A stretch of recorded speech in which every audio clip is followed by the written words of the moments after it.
everyone. Thanks for joining me today. I am Nicole Forbes with Dennis's 7Ds, and today we are talking about indoor plants for low light.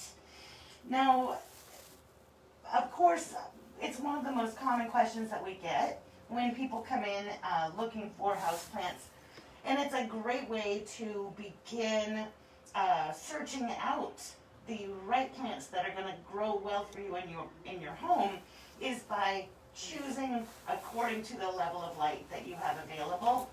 So often, the less successful houseplant purchases are impulse buys that simply are purchased based off of the look of the plant. We take it home because we want it, and we know nothing about it and place it in an environment that is, in most cases, insufficient light, and the plant begins to decline. And of course, we fiddle around with water, and maybe we repot it, and maybe we fertilize or move it, or kind of throw a lot of changes at this brand new plant, never really necessarily honing in on the fact that perhaps the lighting in our home is simply not going to be enough for that plant.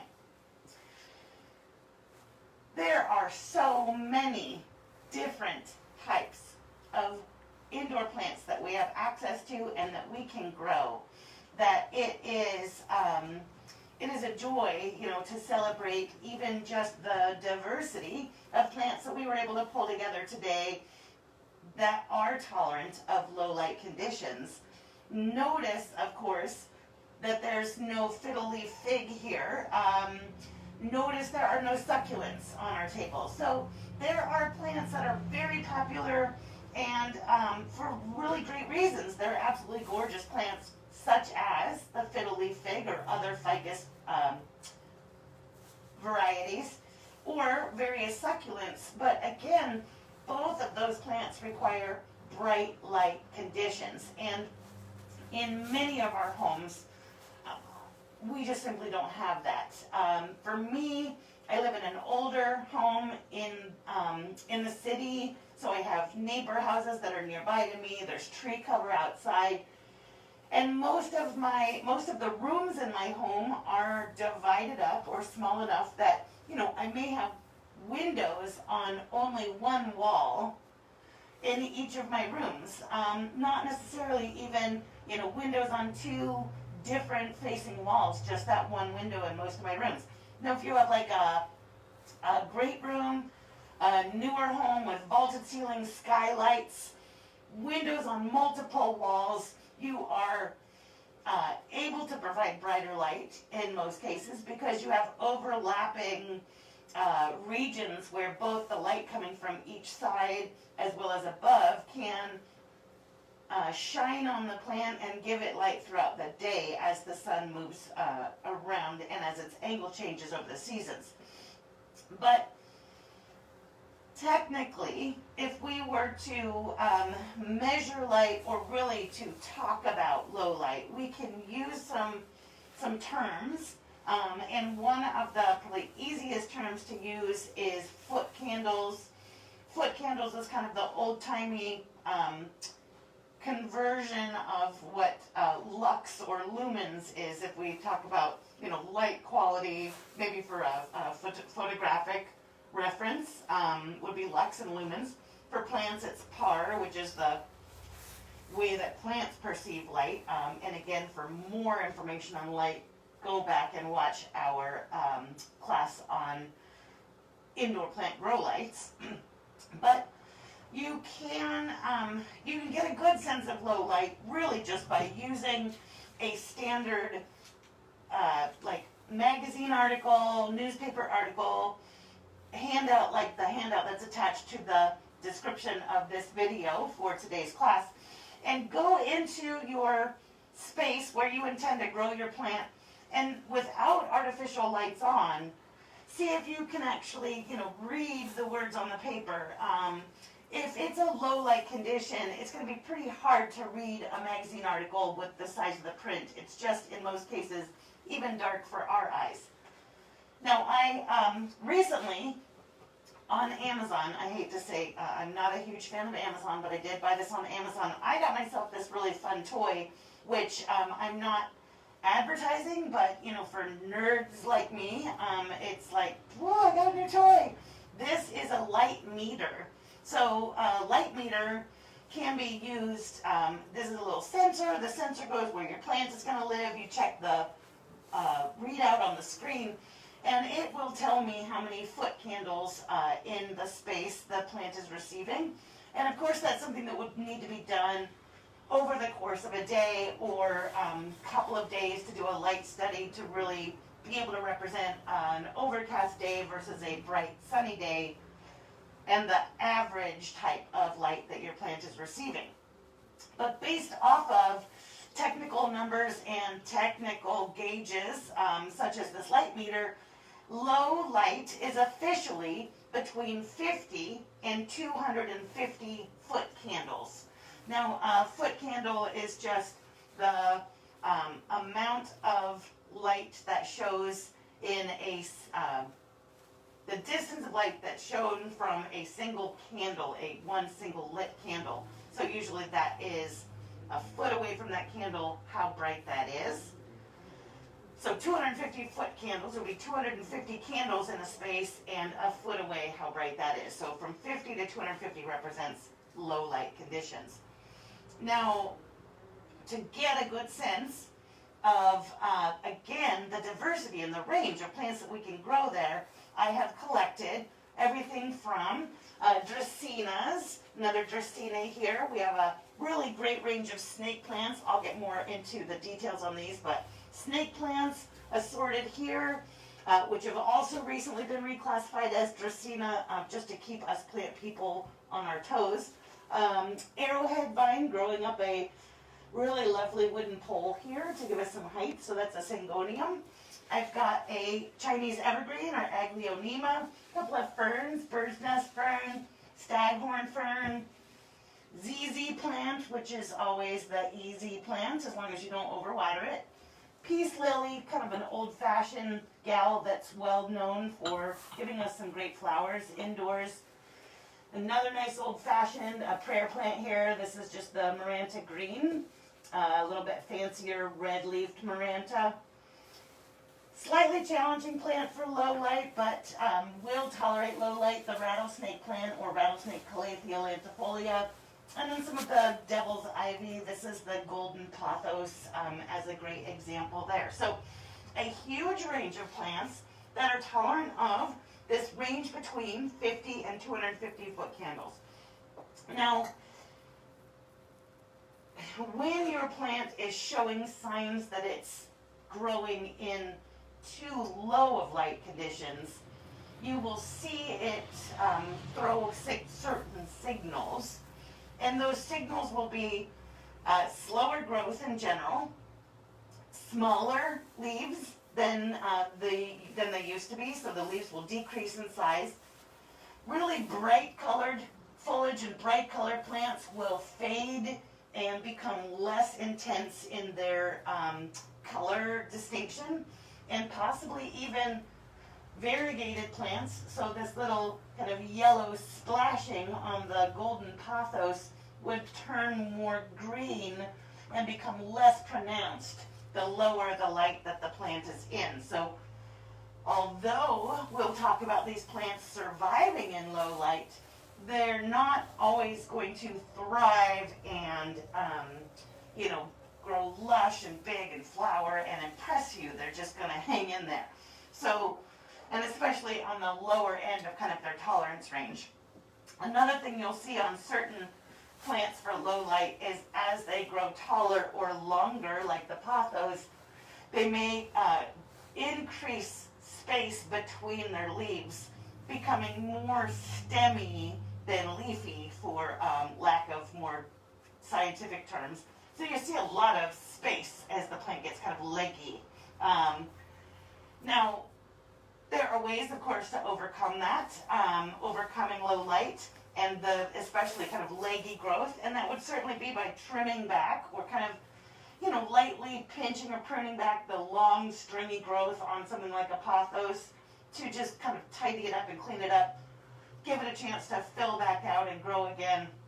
But chances are good that it's going to continue that same type of growth again, long and stringy, with long thick space between the leaves, unless you're able to increase the light or provide it with brighter light conditions.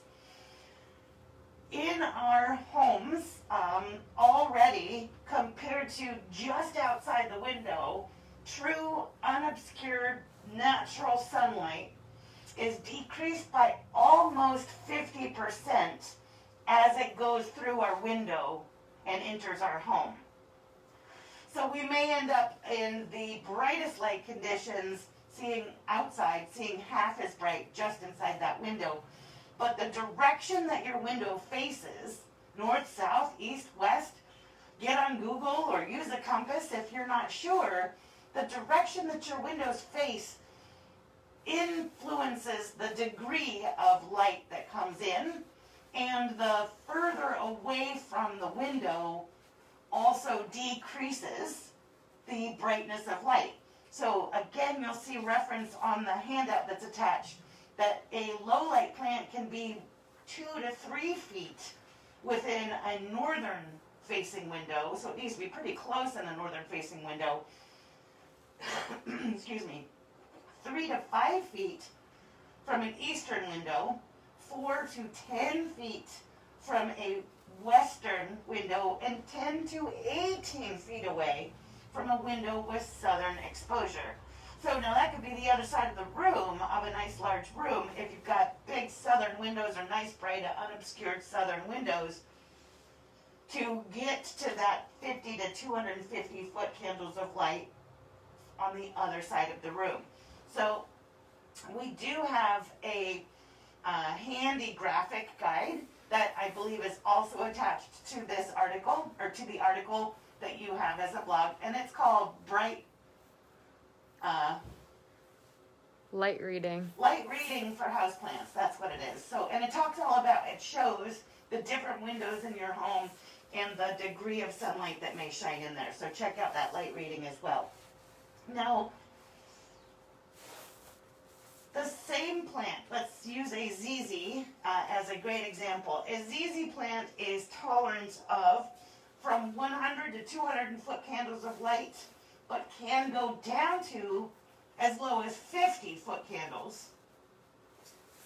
But the lower the light, the less water, the less fertilizer, and just the slower growing the plant will be. So the plant a ZZ plant already requires very low water needs, or has very low water needs.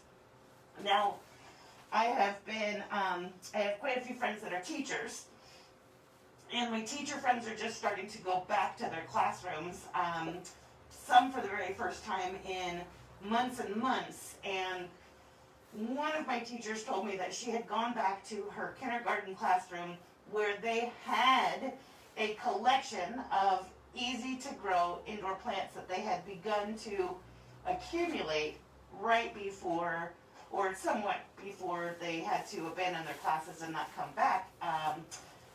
And so she said everything was dead except for a snake plant and a ZZ plant. And I said, well, when was the last time you were there? And she said, I think shortly after Christmas. So she had checked in on these plants somewhere around the new year, left them alone in an unattended, basically, classroom. We're assuming that probably didn't even have, janitorial care. But these plants essentially sat for 3 months with no water, no fertilizer, nothing, and completely survived. So that was the ZZ and the snake plant, just so you know which ones probably need you less than you think. So less light equals less water, less fertilizer, and slower growth in general than the exact same plant if it were in brighter light conditions. I'm losing my mic here. So when we, again, start to look at the different light that we have, and we talk about that 50 to 250 foot candles for this group of plants, that fiddle-leaf fig, as I mentioned, many palms, bird of paradise, succulents like string of pearls, they would all prefer brighter light conditions and are not tolerant of light that is as low as this 250-foot candles. And then even in these cases, this case, when we look at these plants, some are tolerant of the 1 to 200-foot candle range and can go down to as low as 50, whereas others would be better off in the 200 to 400-foot candle range. So an example of the 200 to 400-foot candle range would be the rattlesnake calathea here, which doesn't go down in nearly as dark of a light condition as something like the ZZ plant. So the more pattern, the foliage, the brighter colors on here just requires more bright light.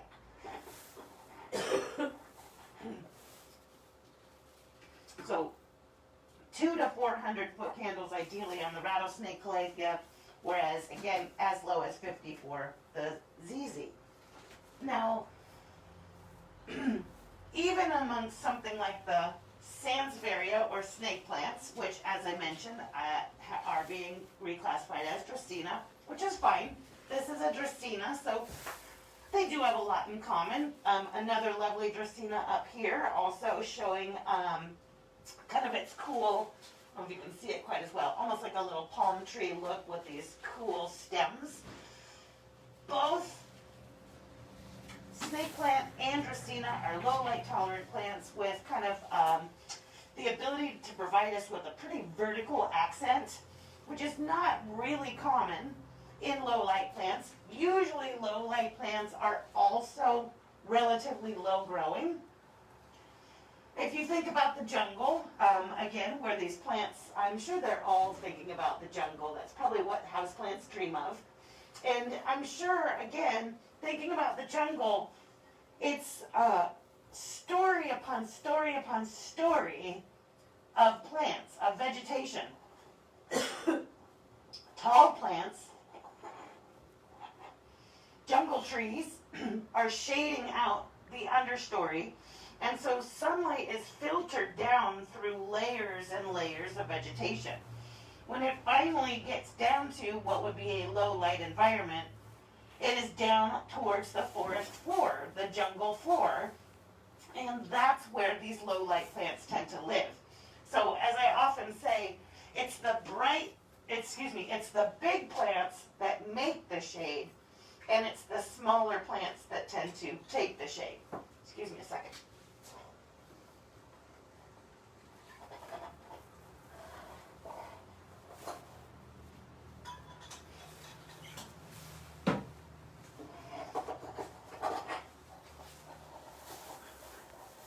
So, when we want tall plants in low light, and that's often because it's also dark in that corner that's far from windows, and we want that corner to end up with something kind of lush and vibrant, and plants can even sort of almost reflect light, so they feel like they're bright when you put them in spaces.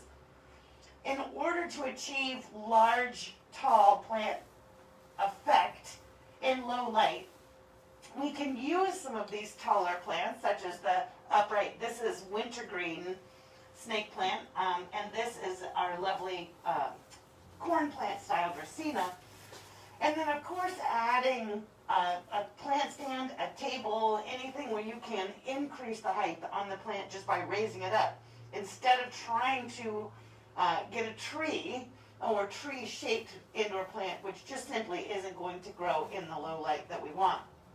Now, if that's not tall enough for your space, you can also then add a trailing plant that comes down from the ceiling above to give you, again, that vertical effect of kind of a corner of greenery from top to bottom in your space without necessarily requiring the entire, structure and look of a tree.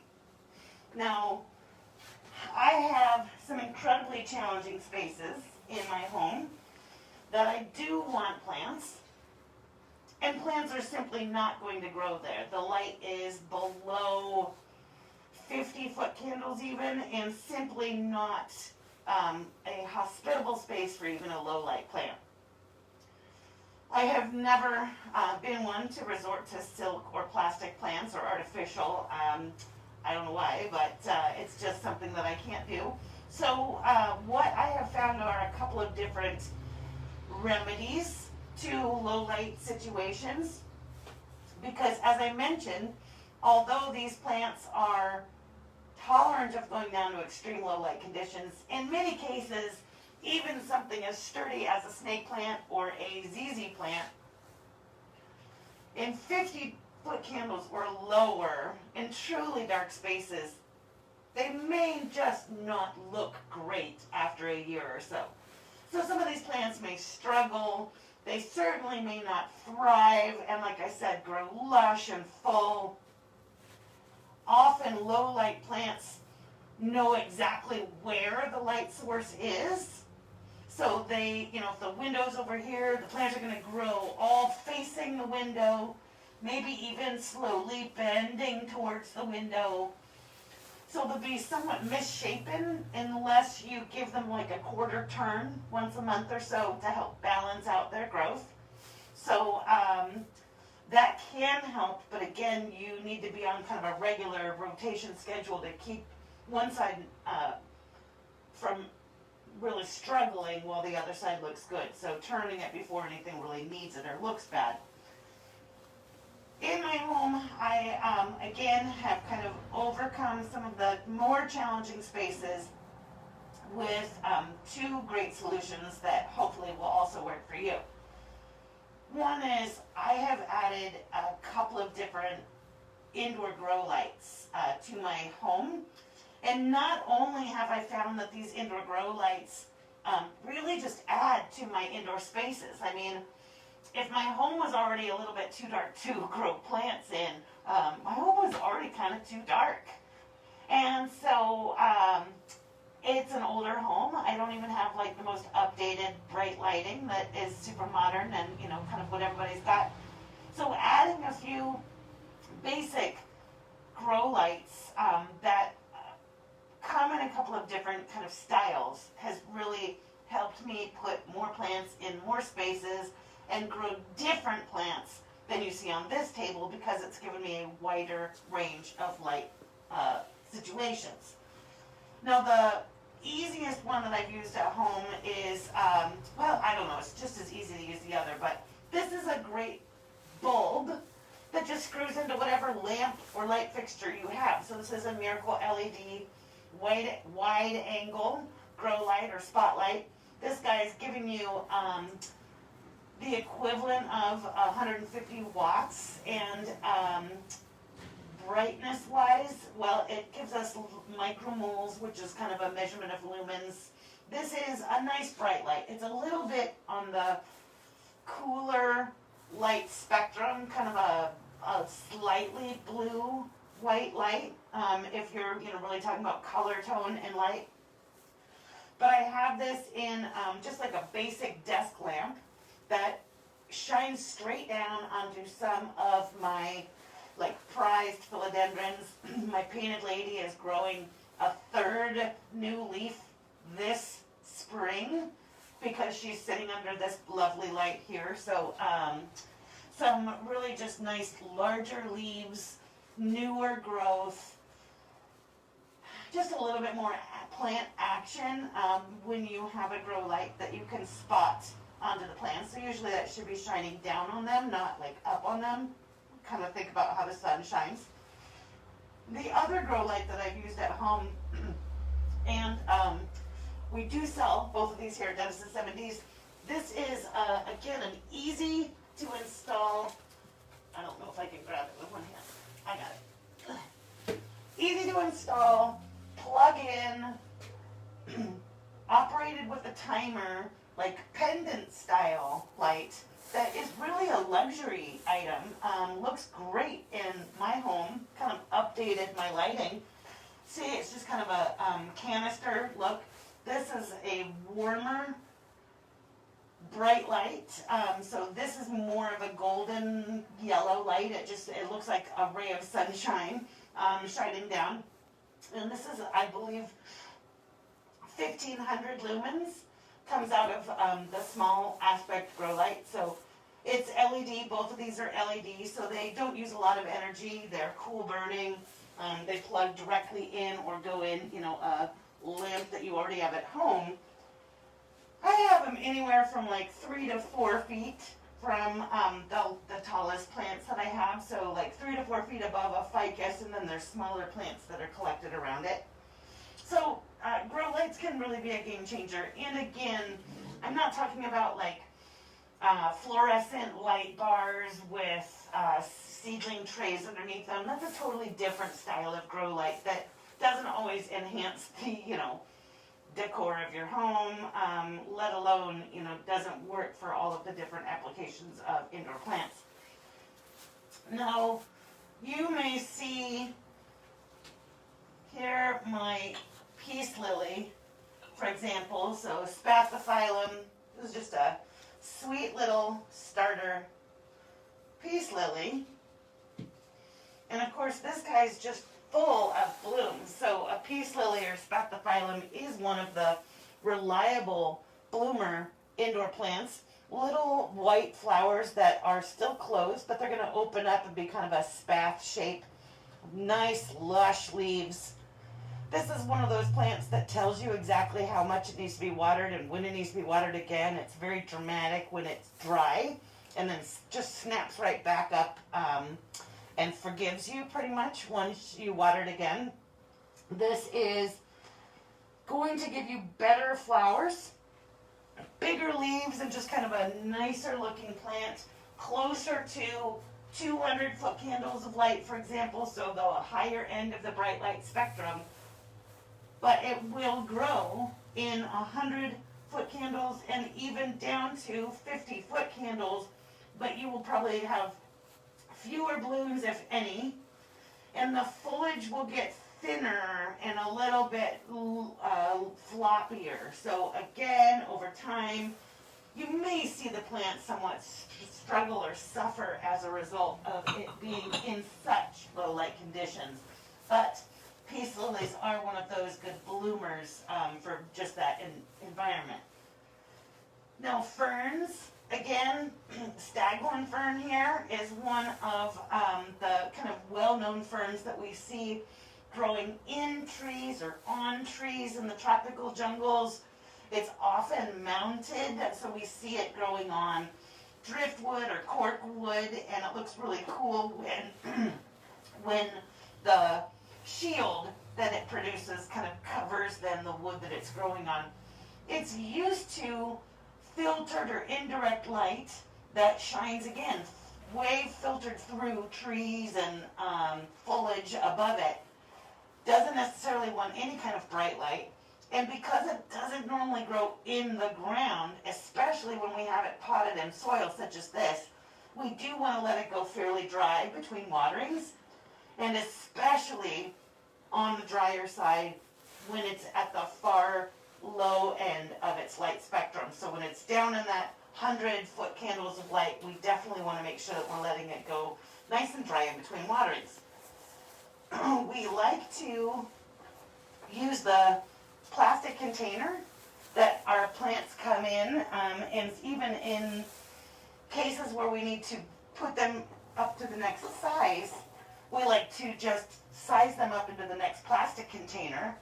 And then as you see with the peace lily, it's in the plastic pot and then just drop down into the decorative mama pot here. Even though this particular pot has a drain hole and a saucer and sells for $14, in spite of all of that, we still would recommend using this drop-in mechanism. So keeping the plastic pot and not planting directly into the ceramic pot. We're able then to kind of weigh the plant to determine whether or not it needs water again. So believe it or not, peace lilies do like regular moisture, so this guy's fairly wet. But a ZZ plant, as I've already mentioned 3 times or more, likes to stay dry. Now these plants right now weigh almost the same. And I don't know if that concept really comes through, but that means that there's a lot less moisture in the soil in this plant than there is moisture in the soil in this plant. Because although the root ball, the dirt size, is 3 or 4 times as big, weight comes from water in the soil. So when we lift it and we feel that if this plant were light as air, or light as a feather, it would definitely also be wilted and be screaming at us that it's thirsty. If this plant is as light as a feather, you wouldn't notice any difference by looking at it. It would probably look just as great as it does when it's fully hydrated, because it is able to maintain itself for a long period of time before it really shows distress in drought situations. The opposite is the case when we water too much or too frequently, not allowing our plants to dry out in between waterings. And so we do often see early signs of overwatering. Just kind of looks like the plant needs a drink. Sometimes overwatered plants will begin to yellow, so we fertilize them, or they, in the later stages, overwatering plants can even start to wilt. And so as soon as we see a plant wilting, of course, we're going to give it water, which is just pretty much doing the final deed and sealing the deal that that plant is soon to die or going to die. So overwatering tends to lead to root rot. Before all of that, before the plant ultimately succumbs to it, you often will have a fungus gnat outbreak, so you'll end up with little tiny bugs flying around in the house, because that's also associated with soil that stays too wet. So all reasons, again, to really use water with your plants cautiously, and even more so the lower light your conditions are. Now, in some cases, as I mentioned, even just like artificial light like I have in this room here, there are no windows in this room. The doors don't have windows. We're in a totally windowless space, but with fluorescent lights overhead. And fluorescent lights, although they are not truly a full spectrum light, can provide some energy for plants to grow, and certain plants actually do better with exclusively fluorescent light than others. And one plant that does quite well with just fluorescent light is this beautiful guy here. This is Aglaonema, or Chinese evergreen. This is a variety called Spring Snow, but I know that I've shown other Chinese evergreens in the past. There are kind of a variety of leaf colors and leaf shapes, but they're all sort of a relatively low and bushy plant. I often describe this plant as the one that hangs out waiting for your appointment to be called when you're in the dentist or doctor's office, because again, it grows on that like table with the like 5-year-old People magazine and other like magazines that nobody wants to read, and a plant, and usually it's the Chinese evergreen sitting there happily healthy and perky and kind of calming for you, because that's what plants do, right? So Chinese evergreen, we know it well. It's been there for us, so that's a great one to consider. And then these Dracaena, as I mentioned, I don't remember what this is, just lemon lime El Dorado. This guy is actually sold, so I'm borrowing it for class today, and I've been hoping that they wouldn't come claim it in the very time that we're showcasing it. So far so good. But this is Janet Craig compacta. Another fantastic, oh no it's not, it's Green Jewel. Looks just like Janet Craig. Another Dracaena that again is low growing, lush and green, easy care, low light, low water requiring, and right now this is kind of medium in its weight. So we could let it go a little bit drier between waterings. Dracaena also are in that 200 to 100 foot candle is kind of their ideal low end of range. Could go down to as low as 50 foot candles. There are many different varieties of Dracaena. The solid green ones will go down into lower light. Then the golden, the stripy, the more colorful ones are going to need to be up towards that 150, 200 foot candles, so the higher end of their low end of light. The same again with our snake plants. This is, as I mentioned, this is wintergreen snake plant. This is a variety that has green and, well, kind of a two-tone of the green leaves. But then we have just a standard Sansevieria laurentii here with those yellow bars, vertical yellow stripes or bars on the foliage. We've got a really fun, I think it looks great in this yellow pot. This is fernwood, so this is a really fun snake plant that looks somewhat like the wintergreen, but its little leaves are rounded into tubes instead of flat panels. All of these actually would do quite well in the low end of the light, down to 50 if you had to, but be careful with root rot. But this snake plant is Bentel's Sensation, and you can see that it is quite a bit brighter, quite a bit less green, more creamy white stripes on the foliage, almost more white than green on this. So again, from what we know on most of these plants, that does mean that Bentel's Sensation does better in a brighter light area of low light than the lowest of light, where a green snake plant would do better, would thrive better.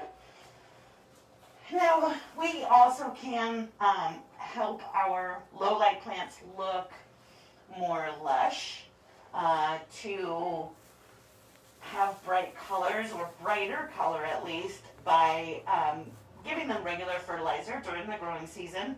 So we have gotten in a couple of different styles of fertilizer at our different garden centers, and so depending on like what is easier for you or what you would prefer to use, we are big fans of Joyful Dirt.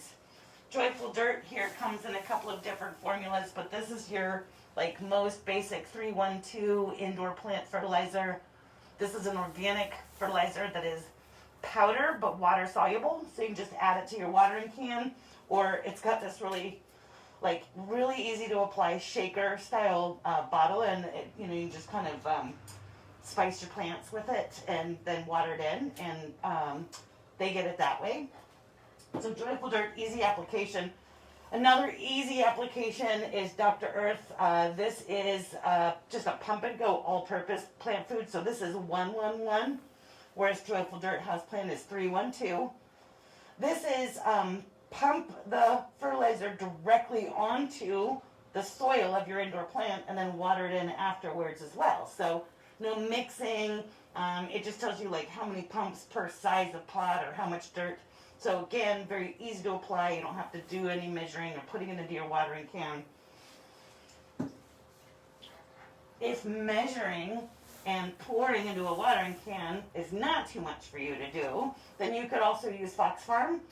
This is the Grow Big Liquid Plant Food 644 are the numbers. So basically this is a 322 if you are coming along with me on numbers. And this guy is probably one of the favorite liquid plant foods of our indoor houseplant specialist here in the Lake Oswego store, Justin Reed. So he's very excited that we've just brought this product in. And Fox Farm also makes a great indoor soil. I mean, this is indoor-outdoor, but this is the Ocean Forest potting soil that has earthworm castings and bat guano and all kinds of great things that, again, seems to be a really nice kind of premium potting soil, especially for some of your more specialty plants. So come and check out some of the new soils that we have. I'm taking a bag of this home today. I'm excited to try it. My last tip, and this seems like a cheater tip, but it's not. It's real. In my bathroom, in the space between two sinks, I have the window. It's a gray window. It's a south-facing window, but it's small. And it's covered in plants. So it's filtered, not like it doesn't have tree cover on the outside. It has like tree cover on the inside. So light shines through a layer of plants that are loving the south-facing windows right there. Then we have a half wall. Most of us have a bathroom probably set up similar to this. And on the other side of the half wall are the two sinks. And in between those sinks, I want to plant right there. Now, I have tried everything on this table. And over time, they do poorly if left in there by themselves. So if, about a year is the best that I've been able to keep any plant alive in there. I now know by using my light meter and checking that space that on the best day so far, and given that I've only had this a couple of weeks, on the best day so far I've measured 38 feet candles in that space. 38 candle feet or feet candles, which, as I keep saying, 50 is the minimum for these low light plants to really make it. Otherwise they're going to struggle and die. So 38 is just not bright enough for a plant to grow. This is the type of place that somebody would put a vase of flowers, maybe art, maybe a lamp would be smart there, but no, I wouldn't plant there. So what I have learned to do is in that southern facing window, in a brighter environment where I can keep one of the identical two plants, I use the switcheroo method of bringing one plant into the dark space, and after about 10 days, 2 weeks at the most, I switch the plant that's been in the dark with the identical looking plant that has been loving life in a brighter window, in a brighter light. The plants literally have on their plastic pot A and B written on them so that I don't confuse them, because ideally if it's all going right, they look pretty much identical. One doesn't look like it's been abused and in the dark. One doesn't look like it's been the favorite. So A and B are switched. Now sometimes I kind of lose track of them when I'm watering, so I don't, that's why I keep them marked. And even on my calendar, it'll tell me A out, B out, and that just means pull them out of the shade, out of the dark, and put them now into the brighter condition. And I do that about every 10 days right now. So that allows me to have my cake and eat it too. And amen to that, because life doesn't always make it just that simple. I have spent $100 or more trying to find the right plant to grow in those environments, when instead I bought two $9 plants and I just rotate them out before one goes bad. So it seems like I'm telling you to buy two plants when you should only have to buy one. But again, if you want something to grow in that space, you're probably going to try a lot of different ideas before you hit on the right one. And if you price out a good looking silk plant, they're pretty expensive as well. So I'll just leave it at that. If there are questions that I have not answered today, I will follow up by answering them in the comments after today's class. Other than that, I'm very excited that you joined me today, and I hope that this illuminates some of the concepts of lighting in your home and helps you to grow more plants. And thanks again. Happy gardening.